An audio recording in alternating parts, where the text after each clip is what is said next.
ദേവരാജൻ കൂട്ടുകെട്ടിൽ പിറന്ന ഗാനങ്ങളുടെ ഗാനമേള ഇവിടെ ആരംഭിക്കുകയാണ്.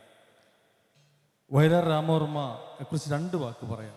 കാര്യം തിരുവനന്തപുരം നഗരത്തെക്കുറിച്ച് ഏറ്റവും കൂടുതൽ സ്നേഹിച്ചിരുന്ന വ്യക്തിയാണ് വയലാർ രാമവർമ്മ. അദ്ദേഹം ആലപ്പുഴ SD കോളേജിൽ നിന്നും പരീക്ഷ പാസ്സായ ശേഷം തിരുവനന്തപുരം സെക്രട്ടേറിയറ്റിൽ ഒത്തിരി വർഷം ഗുമസ്തനായിട്ട് പണിയെടുത്തിട്ടുണ്ട്.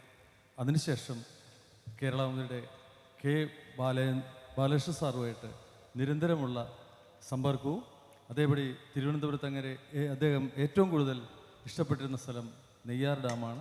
അവിടെ നിന്ന് 16ഓളം പാട്ടുകൾ പിറന്നിട്ടുണ്ട്. ഒരു കവി മരിക്കുന്നില്ല, വയലാർ ഒട്ടും മരിക്കുന്നില്ല. എഴുത്തച്ഛനും ഉണ്ണായി വാര്യരും ആശാനുമൊക്കെ ഇന്നും ജീവിക്കുന്നു. സാഹിത്യത്തിലെ സ്നേഹ മനസ്സുകൾ ഹൃദയങ്ങളിൽ വെള്ളി നക്ഷത്രങ്ങളായി വയലാർ ധാരാളം പാട്ടുകൾ എഴുതിയിട്ടുണ്ട്. അതൊന്നും വെറും പാട്ടുകളല്ല, കവിതകളാണ്. കഥകളി എഴുതിയ ഉണ്ണായി വാര്യരും കഥകളി പാട്ടുകാരൻ മാത്രമല്ല, മഹാകവി കൂടിയാണ്. അതുപോലെ വയലാറും ഗാനരചയിതാവ് മാത്രമല്ല, ഒരു അനശ്വര കവി ആണെന്ന് തകഴി ഒരിക്കൽ പറയുകയുണ്ടായി. അദ്ദേഹത്തിൻ്റെ വാക്കുകൾ കടമെടുത്തുകൊണ്ട് 1972 പിറന്ന ഗന്ധർവക്ഷേത്രം എന്ന ചിത്രത്തിലെ ഇന്ദ്രവല്ലരി പൂ ചൂടി വരും എന്ന ഗാനം മലയാളത്തിൻ്റെ പ്രശസ്ത പിന്നണി ഗായകൻ അജിത് രാജ് ആലപിക്കുന്നു. അജിത് രാജിനെ വയലാർ രാമവർമ്മ സാംസ്കാരിക വേദിക്ക് വേണ്ടി സ്നേഹപൂർവ്വം സ്വാഗതം ചെയ്തു.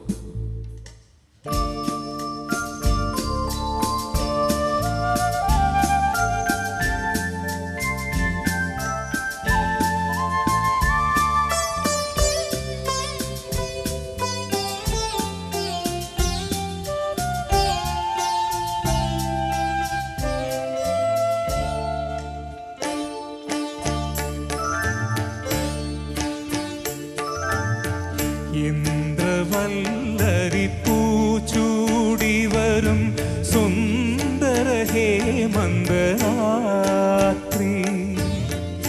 എന്നെ നിന്മാറിലെ വനമാലയിലെ മന്ദാരമലരാക്കൂ, ഇവിടം വൃന്ദാവനമാക്കൂ. ഇന്ദ്രവല്ലരി പൂച്ചൂടി വരും സുന്ദര ഹേമന്തരാത്രി, എന്നെ നിന്മാറിലെ വനമാലയിലെ മന്ദാരമലരാക്കൂ, ഇവിടം വൃന്ദാവനമാക്കൂ.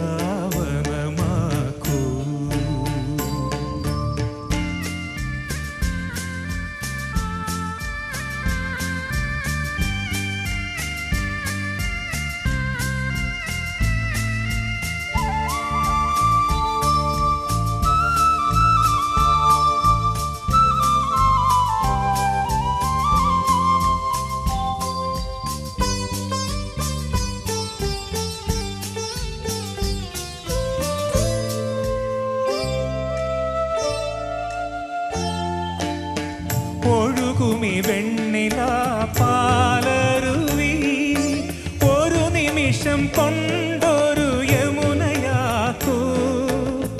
ഒഴുകുമി വെണ്ണില പാലരുവി, ഒരു നിമിഷം കൊണ്ടൊരു യമുനയാക്കൂ. പ്രേമോദയങ്ങളിൽ മെയ്യോടു ചേർക്കുമൊരു ഗാനഗന്ധർവനാക്കൂ, എന്നെ നിൻ ഗാനഗന്ധർവനാക്കൂ.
കൊണ്ടൊരു